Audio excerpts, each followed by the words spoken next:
En arrêtant Ousmane Diagne et Papito, ce qu'ils recherchaient, c'est d'intimider. Vous qui êtes sur les réseaux sociaux, que vous êtes en train de faire un travail formidable. Je ne vous connais pas. Je ne connais pas le 1 millionième de ceux qui sont sur les réseaux sociaux. Mais je vois le travail que vous êtes en train de faire, qui est salutaire et on vous remercie. Et pourquoi ils vous craignent? C'est parce que eux, ils ont leur presse. Vous, vous avez les réseaux sociaux. Beaucoup plus puissants aujourd'hui que la presse. Ils peuvent continuer à soudoyer quelques patrons de presse, leur faire sortir n'importe quelle bassesse contre nous, mais ils n'auront jamais la force des réseaux sociaux. Et c'est pourquoi aujourd'hui, ils ont pris Ousmane Diagne, un père de famille, un brillant intellectuel, qui n'a rien fait, Papito, pour des questions d'humour. Et sans que, paraît-il, d'après les avocats, des plaintes aient été déposées par, soi-disant, les quotidiens concernés, le procureur se constitue, lui, partie civile dans une question comme ça, pour arrêter des gens. Ne vous y trompez pas, ils pensent pouvoir vous intimider. Ils pensent pouvoir frapper un coup de sorte que vous aurez peur de le faire, mais ils n'ont rien compris. Et ce travail va continuer, et la mafia Kachikach va même bientôt sortir en quotidien, tous les jours, en quotidien.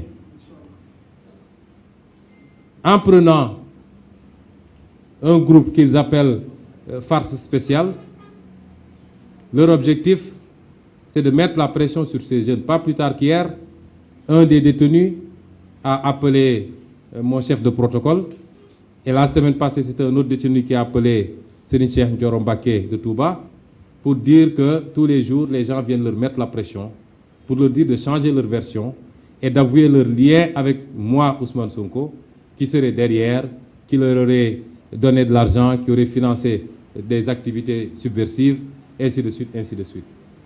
Tous les jours, ils sont dans cette logique de fabrication de preuves, de mensonges pour pouvoir atteindre Ousmane Sonko. Le cas de François Mancabou.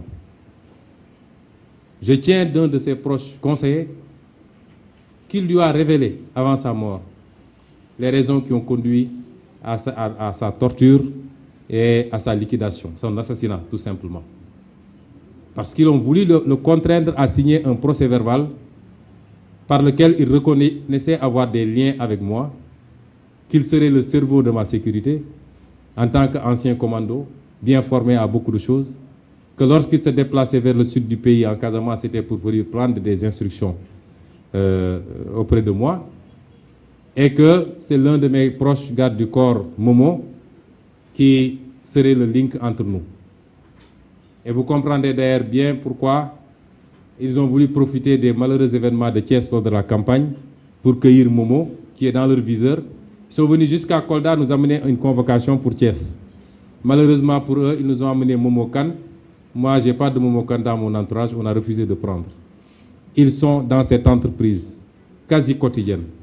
Et quand François Mancabou leur a dit que je ne signerai jamais ce PV, je ne connais M. Sonko ni de près ni de loin, à part le voir de temps en temps à la télé comme la majorité des Sénégalais.